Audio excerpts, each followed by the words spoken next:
Germany. I now give the floor to the distinguished representative of Libya.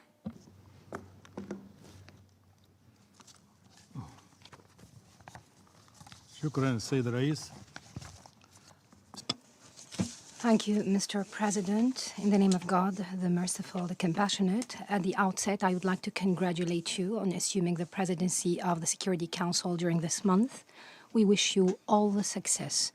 I would like to also thank the Secretary General of the United Nations on his report on UNSMIL.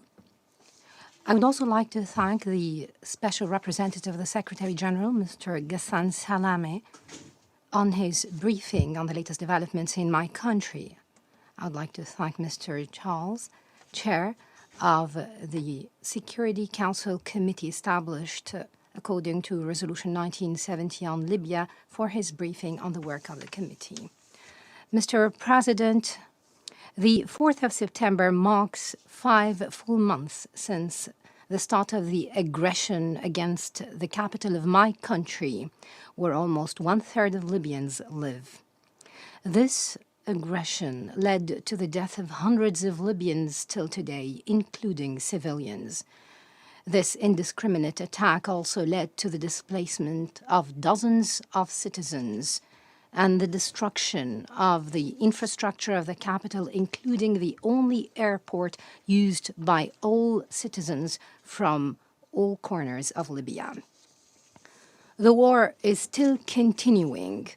Unfortunately, regional and international interests have interfered with no regard to the interests of the Libyan people who want a democratic civil state where the rule of law reigns.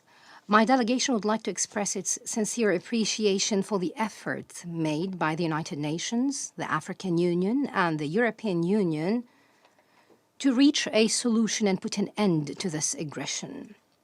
We would also like to reiterate that these efforts will not be successful without a unified international initiative engaging all international stakeholders concerned with the Libyan file. The results and outcomes should be binding to all. Whoever who hesitates or obstructs such an agreement must be responded against by the international community and the Security Council, because such actions risk to destabilize Libya and the unity of its institutions. My delegation would like to commend the latest report of the Secretary General, especially where he welcomed the initiative of the President of the Political Presidential Council to surmount the current crisis. In this vein, would like to welcome the call of Mr. Ghassan Salameh, the Special Representative of the Secretary General, on organizing an international conference on Libya, where all international parties concerned with Libya would participate. However, we perceive of importance to hold a Libyan national meeting prior to that international meeting, as was planned before the attack on the capital. This would lead us to reach a local position expressing the will of the people and supported by the international community, and not the other way round. One of its objectives would be to reach a unified position that would end the negative interference of some countries. It would also send a clear message to all parties on the need to reach an agreement. It should address swiftly the constitutional and legal steps that would lead to parliamentary and presidential elections within specific time frames to end this chaotic state. It would also put an end to the suffering of the Libyan people, which spilled over its basic right due to unjustified disagreements and wars. The report of the Secretary General touched upon the reasons behind undermining the peaceful process, which aimed at achieving its objective, that is, organizing the conference. His Excellency referred to war as the main reason, the war that was launched against Tripoli on the 4th of April.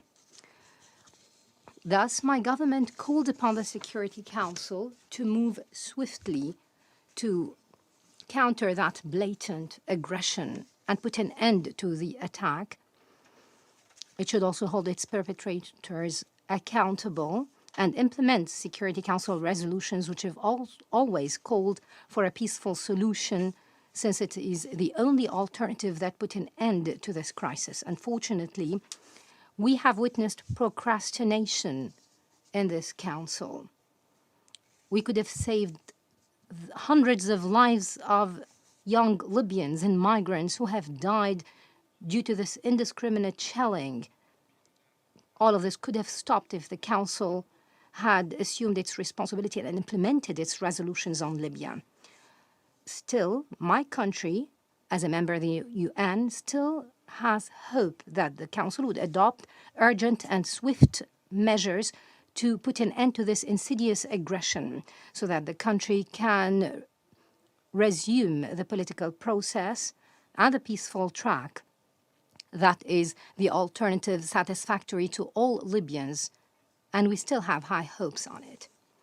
The severe war circumstances in my country provide a fertile ground for terrorist organizations who do not differentiate between Libyans in the east or the west. The activities and operations of these organizations have threatened peace and security in Libya and in the entire world. My government has condemned in the strongest terms the latest terrorist attacks in Libya.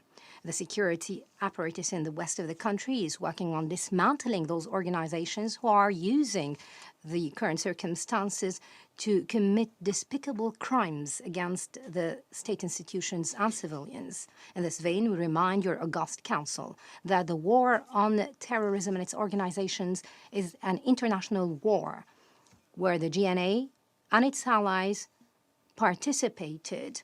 Our special forces are still combating terrorism in different hotspots in the country in cooperation and coordination with the USA. We call upon your council to assist my country to eradicate the conditions that enable terrorists to achieve their objectives and spread even further, especially due to the security vacuum that resulted from the latest attacks. Mr. President, turning to what was mentioned by the Secretary General in his recent report on holding accountable the perpetrators of those crimes along the lines of the international humanitarian law, we would like to stress on our call to your august council to form a fact-finding team to investigate the crimes against civilians and health facilities, as well as the detention center of migrants. One of the tasks of this team would be also to decide who's responsible for such acts, including the indiscriminate shelling of the Ansar and Abu Slim provinces and the detention center of illegal migrants in Tawarga on the 2nd of July, as well as the civilian hospital. The latest of those violations was the shelling of the Mitiga airport, which led to the injury of a number of pilgrims and workers in the airport. Those gross violations must be investigated immediately. Therefore, we reiterate our call to the ICC to expedite its procedures and perceive the perpetrators as war criminals. My delegation would like to stress on what was mentioned in the Secretary General's report on calling countries to review their policies that support the return of migrants to Libyan coasts. We'd also like to stress on the need to have international coordination on that file, especially that the responsibility of those migrants is not only shouldered by the Libyan country as a transit country. Instead, it's an international responsibility that must be shouldered by the countries of origin and destination. We should all provide the necessary assistance to those migrants so that they can be repatriated and reunified with their families through adopting an international mechanism that would supervise the implementation and financing of this operation. We agree on what was mentioned in the Secretary General's report when he stressed that Libya is not a safe refuge for migrants in light of the security problems currently in place for 5 months. Mr. President, my delegation would like to stress that the aggression against Tripoli and combating that aggression is a national duty undertaken by the internationally recognized GNA, just like any other country that must maintain safety and stability for its people. We reiterate our position that the aggressor cannot be a partner in a democratic civil state. Past experience proved that he refused the state of institutions and his unequivocal refusal that the military comes under the control of a civil authority. My government reiterates its position on the call for a ceasefire according to the status quo due to that war. Such a call would put the aggressor on equal footing with those under aggression. We refuse that. My government would also stress that it will spare no effort to counter this aggression with all its power and ability until it's defeated.